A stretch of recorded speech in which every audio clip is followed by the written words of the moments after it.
Bincang kita di tengah industri pembayaran sistem digital yang semakin masif, bagaimana sih Anda melihat trennya dalam beberapa tahun terakhir dan juga bagaimana Cash App mengambil peluang di tengah momentum ini, Pak? Iya, karena kita lihat kalau di bidang teknologi digital payment ini perkembangannya sangat masif sekali ya. Kita lihat bahwa transaksi kris itu berkembang cukup luar biasa, di mana saat ini seperti informasi dari Bank Indonesia pertengahan 2025 ini sudah mencapai hampir 60 juta user. Dan juga dari sisi merchant juga sekitar 40 juta lebih merchant yang sudah menerima pembayaran menggunakan kris. Dan kita juga lihat kartu kredit juga masih tumbuh, cuma tidak seagresif kris saat ini. Dan juga di sisi lain ada juga pay later di sana juga masih cukup tumbuh secara signifikan. Tapi kita lihat bahwa potensi kris ini kedepannya menurut kami akan semakin tinggi lagi ya.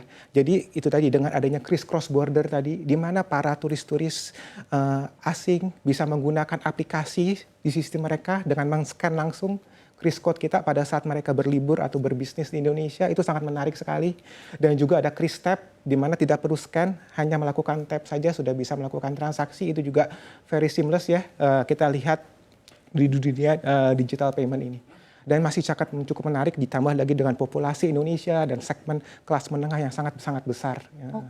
Artinya di tengah peluang yang cukup besar dan masih bisa dioptimalkan ini, bagaimana Cash App mengambil momentum ini, Pak? Iya, kami akan mengambil momentum ini semaksimal mungkin ya. Karena kami lihat juga Cash App sebagai penyelenggara PJP2, kami mempunyai acquiring kris sendiri. Jadi kita memiliki all-in-one payment solutions. Mulai dari merchant-merchant yang UMKM, retail, kami menawarkan solusi dengan kris. Untuk segmen menengah yang mereka ada di mall-mall, di cafe, bisnis travel, kita juga menyediakan sistem EDC. Mesin EDC kita bisa menerima pembayaran kartu debit dan kartu kredit. Untuk merchant-merchant online kami yang mungkin berusaha di sosial media, di online commerce, kita menyediakan namanya cashless link. Jadi payment page, mereka bisa melakukan pembayaran lewat virtual account, kartu kredit, pay later, kris, semua di sana. Dan juga kini selain inovasi-inovasi tersebut juga kita pasti melakukan sinergi dengan POS partner kita supaya pada akhirnya memudahkan pengguna Cash App dalam melakukan pembayaran. Layanan apa Pak yang paling mendominasi yang digunakan oleh merchant ataupun pengguna? Pasti ya saat ini pasti kris masih mendominan layanan kami. Karena itu tadi dari sisi kemudahannya, dari sisi source of fund-nya sangat mudah, bisa melalui e-money, rekening bank langsung dan lain-lain. Kalau untuk segmennya Pak yang mungkin belum digarap oleh Cash App sendiri ke depannya? Ya, segmen yang belum kita garap ya pasti kita akan fokuskan lagi ke merchant-merchant UMKM, retail. Karena kebetulan saat ini kita lumayan besar di Bali ya. Banyak toko-toko kecil yang menggunakan Cash App di sana. Karena kelebihan kita adalah itu tadi. Kita harus memberikan create payment experience yang bagus. Jadi apabila merchant mendaftar ke kita, dalam maksimal 1 hari kerja mereka bisa langsung menerima pembayaran menggunakan kris. Itu tadi. Jadi kita secara merchant experience kita mudahkan, UMKM retail kita fokuskan di sana, dan juga merchant menengah ini juga kita berikan solusi yang terbaik lah dari sisi integrasi dan lain-lain. Apakah kemudahan ini juga berlaku pada kris cross border tadi, Pak? Iya, betul sekali. Nanti kris cross border saat ini kita sudah bisa menerima dari beberapa negara ya, Singapura, Malaysia, Thailand dan lain-lain.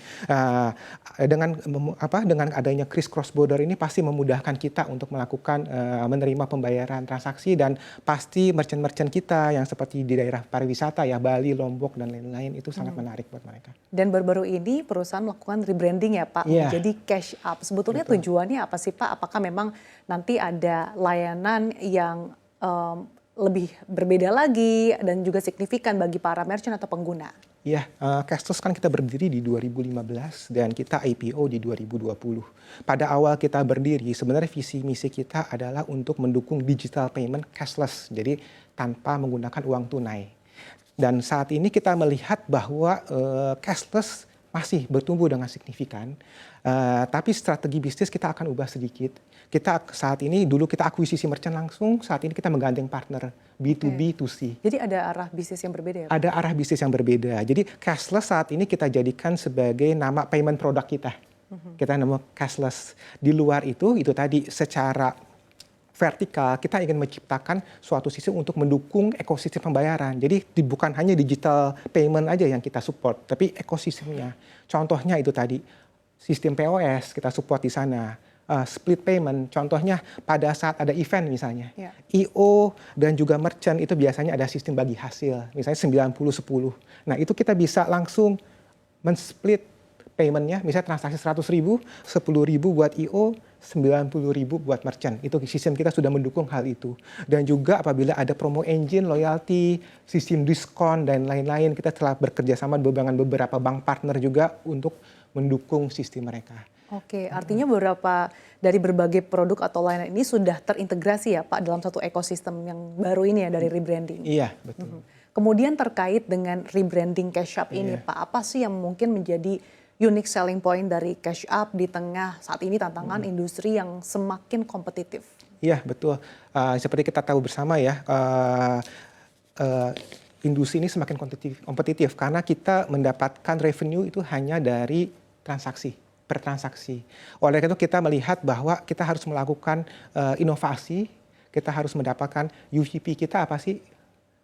Oleh karena itu kita selalu mendengarkan merchant. Pertama kebutuhan merchant itu apa sih? Saat ini pertama dari sisi EDC. Kita saat ini memiliki EDC yang dual screen. Jadi contohnya pada saat kita pada saat melakukan pembayaran, biasanya EDC langsung tampil di layar EDC atau di print. Nah nanti ada sistem di mana krisnya tuh kodenya langsung muncul di depan. Jadi customer langsung scan. Itu inovasi. Memudahkan customer sekali. Dan juga kasir tidak perlu bolak-balikin EDC.